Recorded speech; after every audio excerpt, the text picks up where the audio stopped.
Welcome right back here, still on the Voice of Nature Creations, as we continue the part 2 of this mysterious and adventurous life story about the clanhead, the mysterious magic fish opener, the stream we are viewing right here on the screen, the little custodian boy with his dad behind the camera, and the red mysterious fish goddess we are here searching for. Patients, do not forget that this is yet an ongoing reality.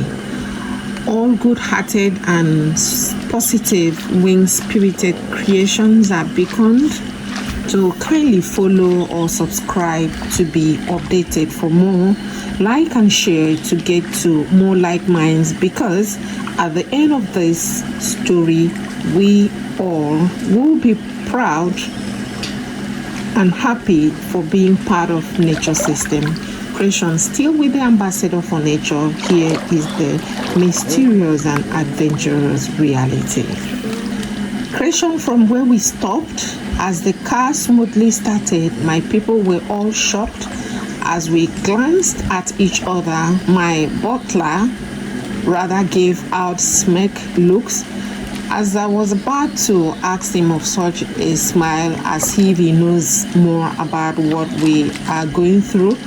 One of the young men beckoned on my attention that the clan head needs my attention. And so I told them that I just needed to move home at once, as I would not want to risk offing the ignition.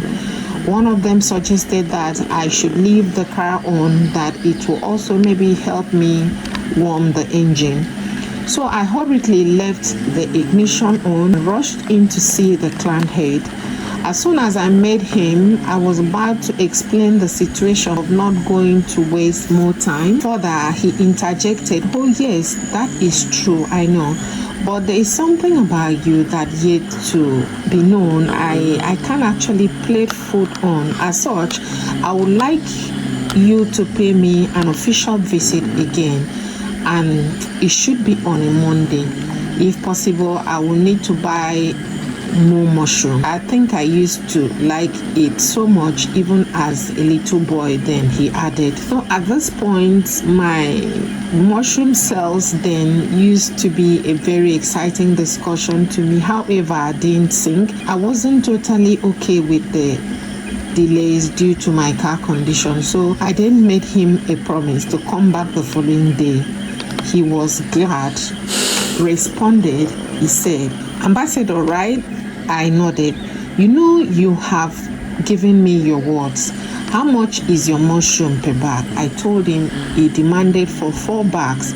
I thanked him and turned to depart. He halted me back again. I was a bit worried still for my car seat, which was still on, and I was afraid of maybe overheating or anything may happen that could cause the car to seize. He then said, "Allow me to confirm my date tomorrow."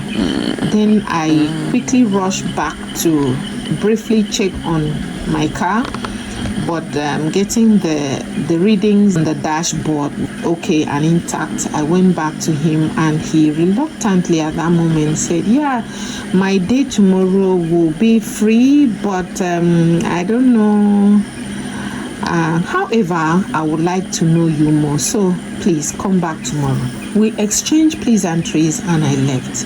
The car took us back safely. The following day, being Monday, I woke up with a serious headache that got me worried and thinking if to make the appointment or not. But I'd given him my words, and he may end up adding to my mushroom customers, which used to be one of my top focus at that time. So I concluded. Another worry set in, which was for my car to start. I didn't really trust the condition of my car. However, I prepared, got dressed, my car started smoothly, and I managed to make that appointment. And for whichever reason, creation, which I really do, I went out alone that day. You know, I'm trying to cut irrelevancies on this story. So I got there, waited a while. He finally came out, gave me a very warm reception that ushered both of us into the disastrous and mysterious moments of wonder.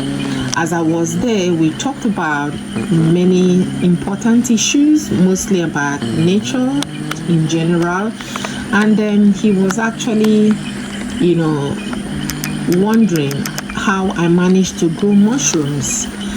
Along the line, he offered what I don't eat or take as a vegetarian. He was so worried. And so for me to appreciate his kind reception and gesture, ordinarily in such cases, I used to demand for water, just water. But I told him to get me a bottle of malt, which was brought.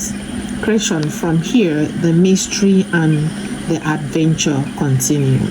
He excused me, got inside, and came out with a certain item which I later named the mysterious magic fish opener. I hope someday we all will behold it because of the whole mysteries surrounded it. As soon as I sighted it, my entire system became frozen and numbed. Creations. Of a truth, even as I'm narrating this story to us all right here and now, which is the first time I ever in detail, I'm still feeling something right away. The entire place at that moment there in that man's palace changed. He noticed, and I remembered him inquiring if I was okay. That is like something has changed. I comported myself and he came close with the magic fish opener to open my drink. It was the malt bottle in front of me on the side table, because at this point everyone has left us. As soon as he came close, the kind of fear I have never experienced in my entire life before engulfed me. Many thoughts ran through my mind. I want us to imagine, who is this man? What is happening? And then many things. Without being able to comport myself further, I wanted telling him not to come close or worrying opening the drink for me, that I will do that. I couldn't even open my mouth. And he had already touched the bottle, the malt bottle, making contact with the mysterious fish opener. Immediately, the total of what transpired at that short interval of time was an unpredictable and highly cryptic that even as I speak, I can never completely give account for all of it. What I remembered was a lightning spark that erupted from nowhere, but rather with a sharp conjuring of cold water splashed and threw him away at a distance, busted the malt bottle, and got me instantly soaked. Not even wet, I said soaked. At the sight of such storm, on the brink of such disaster, so chaotic, sighting the fish opener on the floor, it became epicenter for a while that I couldn't account for the exact timings due to how I was caught up in between walls in an intense nexus. Trying to see if anyone was close by to help, the man summoned his entire energy on the floor, rushed to pick up the fish opener on the floor. But creation, yet another disaster. I think at this point, do permit me to sign out for a moment, returning shortly. Don't forget, we are on this journey together to come to terms with this reality story about this very clan head and the mysterious fish opener. The boy we are viewing in the river with his dad still in this water behind the camera, and the red fish goddess we must finally meet still in this river.